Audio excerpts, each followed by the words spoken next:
Dear students, I am here to discuss the topic Kingdom Fungi.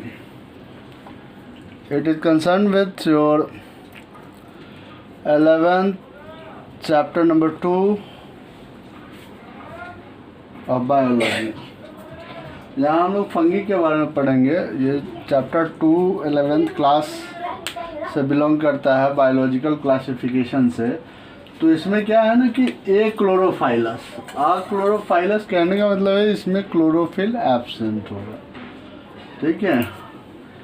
Heterotrophic होगा यानी कि दूसरे पे डिपेंड रहेगा न्यूट्रिशन के लिए। साथ में ये स्पोर फॉर्मिंग यानी कि स्पोर का फॉर्मेशन करेगा, और यूकैरियोटिक ऑर्गेनिज्म यानी कि इसके सेल जो होंगे वेल डेवलप्ड होंगे। तो ऐसे ऑर्गेनिज्म को हम लोग फंगी टर्म देते हैं। अब यहाँ रहा बात कि फंगी का जो सेल वॉल होगा वो बना होगा काइटिन का, उसी को हम लोग फंगल सेलुलोज भी टर्म देते हैं। क्वेश्चन होता है कि name the substance by which cell wall of fungi made up of, तो यहाँ पे टर्म दोगे काइटिन। रिजर्व फूड मटेरियल के रूप में ग्लाइकोजन होगा, फैट्स को ही ग्लाइकोजन बोलते हैं। ह्यूमन बींग्स में भी देखते हैं कि ग्लाइकोजन फैट्स को बोलते हैं, स्टोर्ड फैट होता है। तो यहाँ भी रिजर्व फूड है तो वो ग्लाइकोजन है।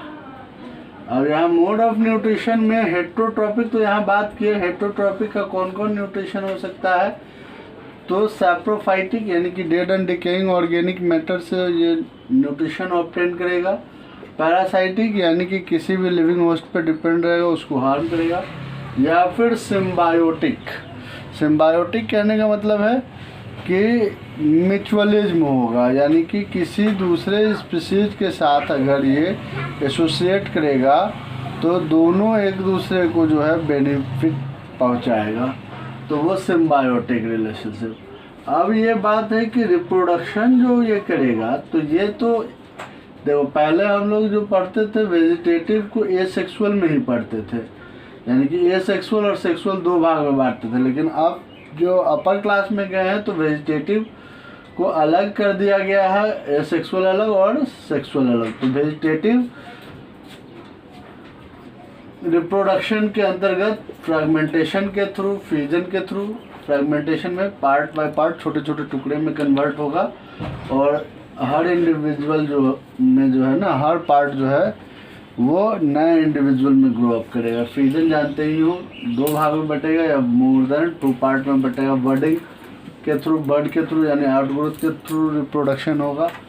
तो ये सब वो आएंगे वेजिटेटिव रिप्रोडक्शन में। एसेक्सुअल रिप्रोडक्शन में स्पोर्स के थ्रू रिप्रोडक्शन होता है, यानी कि इसमें कोनिडिया है जो कि नॉन मोटाइल स्पोर होता है। स्पोरेंजियो स्पोर यानी कि स्पोरेंजियम के स्पोर के अंदर जो है स्पोर्स डेवलप होता है, और जो मोटाइल जो कि मोटाइल माइक्रोस्कोपिक स्पोर्स है। तो इस सब के थ्रू एसेक्सुअल रिप्रोडक्शन होता है। अगर सेक्सुअल रिप्रोडक्शन की बात करें तो सेक्सुअल रिप्रोडक्शन में वो स्पोर के थ्रू होगा, एस्कोस्पोर, बेसिडियो स्पोर के थ्रू रिप्रोडक्शन होगा। एस्कोस्पोर ये सब देखेंगे आगे के टॉपिक्स में। एस्कोस्पोर जो है, एस्कोमाइसिटिस जो एल्गी का टाइप है उसमें एस्कोस्पोर के थ्रू होगा। बेसिडियो स्पोर के थ्रू, बेसिडियो माइसिटिस में जो है वो रिप्रोडक्शन होगा, वो स्पोर के थ्रू भी जो है रिप्रोडक्शन हम लोग देखेंगे। तो ये जो है सेक्सुअल रिप्रोडक्शन हो गया। अब यहाँ पे हम लोग बात कर देते हैं कि सेक्सुअल साइकिल जो है कैरी करेगा 3 पार्ट, प्लाज्मोगैमी, कैरियोगैमी और meiosis in zygote to produce haploid spore. तो ये जो है प्लाज्मोगैमी, गैमी यानी कि मैरिज, और प्लाज्मो मतलब प्लाज्मा यानी कि फ्यूजन ऑफ प्लाज्मा, यानी कि जब 2 गैमीट एक साथ मिलेगा तो उसके प्लाज्मा फर्स्टली मिक्सअप होंगे, उसके बाद उसके कैरियन मीन्स न्यूक्लियस होता है, और गैमी मतलब फ्यूजन, यानी कि उसके बाद क्या होगा कि न्यूक्लियस फ्यूज होगा, ठीक है। जैसे कि ये अगर मान लो कि ये सेल है, ये मान लो कि सेल है, गैमीट है, तो ये दोनों आपस में अगर जुड़ेगा, इसको जोड़ देते हैं ऐसे, तो ऐसे जुड़ेगा, तो ये जो है ना ब्रेकअप होगा, तो इसके जो प्लाज्मा होंगे वो एक साथ मिक्सअप होंगे। और जब एक साथ मिक्सअप होंगे तो इसमें कितने स्टेज, कितने न्यूक्लियस दिख रहे हैं? तो 2 न्यूक्लियस दिख रहे हैं। तो ये डाइकैरियोटिक स्टेज है और इसको हम लोग डाइकैरियोन भी बोलेंगे। 2 न्यूक्लियस है और फेज को हम लोग डाइकैरियोटिक फेज। इसके बाद क्या हुआ कि ये न्यूक्लियस का जो है फ्यूजन हो जाएगा, ये न्यूक्लियस जो है वो फ्यूज करके एक हो जाएगा और तब जाके जो जाइगोट बनेगा उसमें मियोसिस होगा। और ये तो एन वाला था, ये एन वाला था, तो बन गया था क्या 2n वाला।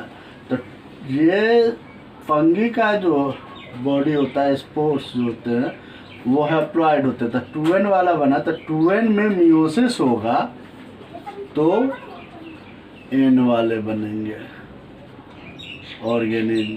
ठीक है, यहाँ रफली अगर हम बात कर ले, सेल डिवीज़न 2 तरह का सेल डिवीज़न, एक जो होगा माइटोसिस और दूसरा मियोसिस। माइटोसिस को इक्वेशनल डिवीज़न बोलते हैं, इक्वेशनल डिवीज़न, और मियोसिस को रिडक्शनल डिवीज़न। तो जिसमें रिड्यूस करना है, कहने का मतलब सेंस ये है कि जिसमें n से n बनाना है, यानी कि इक्वल है, तो माइटोसिस 2n से 2n बनाना है।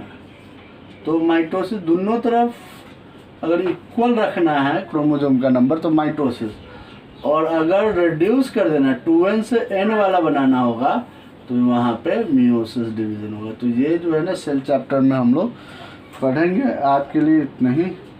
फिर जो है टाइप ऑफ फंगी अगर हम इसमें पढ़ना चाहे तो टाइप ऑफ फंगी में मेनली 4 होते हैं। 4 कौन कौन हो जाएंगे? तो 4 में आएगा हमारा फाइकोमाइसिटिस, फंगी को हम लोग माइकोटा भी बोलते हैं, माइकोटा। और branch in which we study about fungi is called mycology, study of fungi. अब देखो कि इसमें हम लोग बात कर रहे थे कि टाइप्स ऑफ फंगी। तो इसमें टाइप्स ऑफ फंगी में है फाइकोमाइसिटिस। देखो, तो एल्गी को हम लोग, एल्गी के लिए टर्म आता है फाइको। जैसे कि अगर एल्गी की स्टडी होगी, स्टडी ऑफ एल्गी को हम लोग बोलते हैं फाइकोलॉजी, PHYCOLOGY, फाइकोलॉजी।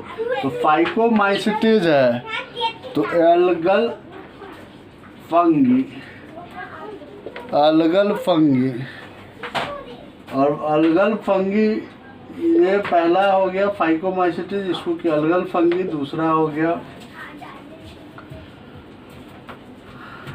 बैसिडियोमाइसिटिस।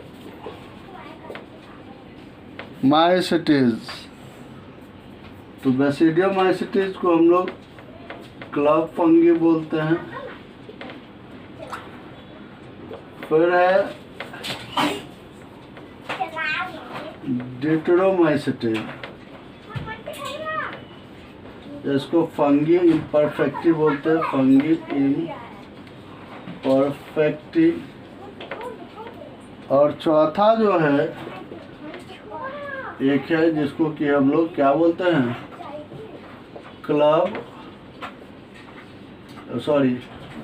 इसको हम लोग बोलते हैं